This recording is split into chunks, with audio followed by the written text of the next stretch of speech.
देखिए, राबड़ी जी वहाँ पर विपक्ष प्रतिपक्ष के नेता के तौर पे विधान परिषद में वो शायद नेत्री हैं, उसके आधार पर उनको घर मिला हुआ है। लेकिन बड़ा मामला जो है, जो कि आप लोग को उठाना चाहिए कि पिछले 25-30 साल से बिहार के मुख्यमंत्री का एक आवास है जिसका नाम हम लोग जानते हैं, एक अने मार्ग।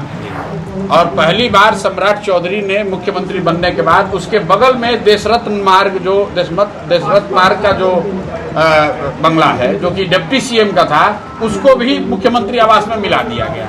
देश में सबसे धनी राज्यों में एक महाराष्ट्र का जो मुख्यमंत्री का बंगला है वो 10 कट्ठे में 15 कट्ठे में है। और देश का सबसे गरीब राज्य है बिहार, उसका मुख्यमंत्री 8 एकड़ के बंगले में उसको पूरा नहीं पड़ रहा है, तो 5-6 एकड़ का बंगला और मिला दिया है।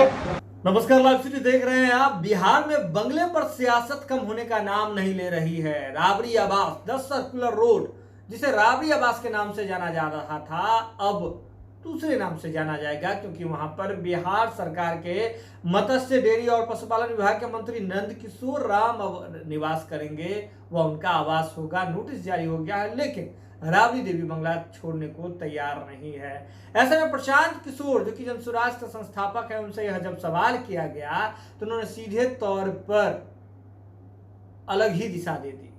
साफ साफ कह दिया कि जिस बंगले पर चर्चा होनी चाहिए उस पर तो चर्चा ही नहीं हो रही है। बिहार सबसे गरीब राज्य है, उसके बावजूद 8 एकड़ का एक अन्य मार्ग वाला जो मुख्यमंत्री आवास है कम पड़ रहा था। महाराष्ट्र से भी बड़ा मुख्यमंत्री आवास जो है वह बिहार में है। देखिए प्रशांत किशोर किस अंदाज में अपनी बात मीडिया के सामने रख रहे हैं। ये तो पार्टी तय करेगी। मैंने आपको एक शब्द में कह दिया कि बांकीपुर का चुनाव जीतने के लिए जनसुराज को जो कुछ भी करना पड़ेगा वो सब कुछ किया जाएगा। अच्छा सर, राबड़ी देवी जो है सर 10 रोड जो है बंगला खाली नहीं करना चाह रही है, कह रही है फोर्स बुला लो, इस पर क्या कहेंगे सर? देखिए, राबड़ी जी वहाँ पर विपक्ष प्रतिपक्ष के नेता के तौर पे विधान परिषद में वो शायद नेत्री हैं, उसके आधार पर उनको घर मिला हुआ है। सरकार ये कह रही है, जहाँ तक हम लोग मीडिया के माध्यम से जानते हैं, कि इस घर को छोड़ दीजिए, दूसरे घर में चले जाइए। सही है गलत है, ये मामला उनके बीच और सरकार के बीच का है। लेकिन बड़ा मामला जो है, जो कि आप लोग को उठाना चाहिए कि पिछले 25-30 साल से बिहार के मुख्यमंत्री का एक आवास है जिसका नाम हम लोग जानते हैं, एक अने मार्ग। एक अने मार्ग पहले से 8 एकड़ में फैला हुआ बंगला है।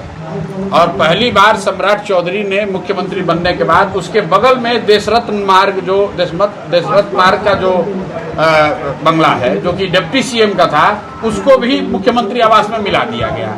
तो मैं आपके द्वारा बिहार की जनता को ये बताना चाह रहा हूँ कि देश में सबसे धनी राज्यों में एक महाराष्ट्र का जो मुख्यमंत्री का बंगला है वो 10 कट्ठे में 15 कट्ठे में है। और देश का सबसे गरीब राज्य है बिहार, उसका मुख्यमंत्री 8 एकड़ के बंगले में उसको पूरा नहीं पड़ रहा है, तो 5-6 एकड़ का बंगला और मिला दिया है। तो ये कहीं ना कहीं मुख्यमंत्री को दूसरे को बंगला में हटाने, रखने, खाली कराने से पहले मुख्यमंत्री को और सरकार को जवाब देना चाहिए कि एक अन्य मार्ग में जो मुख्यमंत्री का आवासीय परिसर है उसमें देशरत्न मार्ग को क्यों मिलाया गया है, किस परिस्थिति में मिलाया गया है, इसका भी तो जवाब देना चाहिए। अगर आप दूसरों से सूचिता की बात कर रहे हैं, दूसरों से कह रहे हैं कि नहीं आप इतने बड़े बंगले में मत रहिए, और अपना जो बंगला है उसको प्रधानमंत्री के बंगले से भी बड़ा बना रहे हैं, तो बिहार की जनता सवाल तो करेगी ही करेगी। जो व्यक्ति अभी कुर्सी पर बैठे हैं उनके चाल चरित्र चेहरा के बारे में सबसे पहले इस राज्य में अगर किसी ने बेबाकी से कहा है तो जनसुराज ने बोला है, प्रशांत किशोर ने बोला है। इस तरह के चाल चरित्र के चेहरा के लोग अगर राज्य के मुखिया होंगे तो चाहे जो भी वक्तव्य सरकार का आ जाए, जो भी नीति आ जाए, क्राइम नहीं रुकने वाला है, क्राइम बढ़ेगा।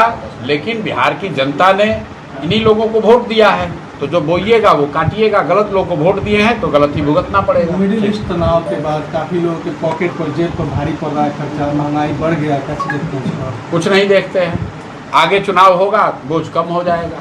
अभी बंगाल में चुनाव था, मिडिल ईस्ट में ईरान में लड़ाई चल रही है मार्च से तेल का दाम बढ़ा नहीं बढ़ा, क्योंकि बंगाल में चुनाव था। चुनाव खत्म हुआ, हर दिन 2 रुपये बढ़ा दे रहा है। अब तो इंतजार कीजिए, जब यूपी में चुनाव होगा तो तेल का दाम नहीं बढ़ेगा।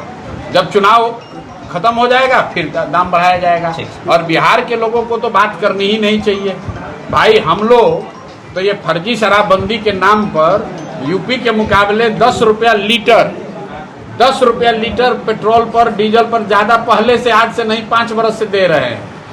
तो और 10-20 रुपया का और बहुत सही।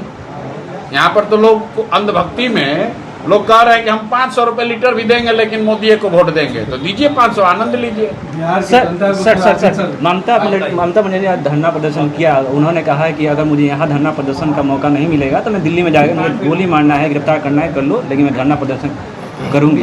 लोकतंत्र है, सबको अपनी बात कहने का अधिकार है। सर, आपने जिस एजेंडे पर चुनाव लड़ा, आपको चुनाव दोबारा आप लड़ेंगे, पुनर्गठन कर रहे थे टीमों का बूथ लेवल तक, कैसे देखते हैं इसके एजेंडे को कि क्या लेकर चलेंगे, वही लेकर चलेंगे? एजेंडा जहाँ जो हम लोगों ने कहा वो कायम है। क्या बिहार में शिक्षा व्यवस्था सुधर गई? क्या बिहार से पलायन बंद हो गया? क्या बिहार में एक भी नई फैक्ट्री लग गई? क्या बिहार में एक पैसे भी भ्रष्टाचार कम हुआ? तो जो एजेंडा जनसुराज ने तय किया था वो एजेंडा कायम है, तो हम लोग का प्रयास भी कायम है।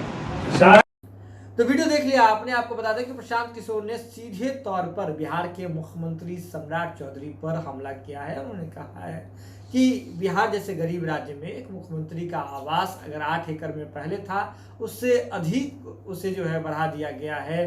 5 देश रत्न मार्ग जो है उसे भी मुख्यमंत्री आवास में मिला लिया गया है। तो चर्चा इस पर होनी चाहिए थी। इसके साथ ही उन्होंने कहा है कि जब जहां चुनाव होता है वहां तेल का दाम नहीं बढ़ता है, चुनाव खत्म हो जाता है उसके बाद तेल का दाम बढ़ता है। यही सरकार की नीति है, यही सरकार का सिद्धांत है।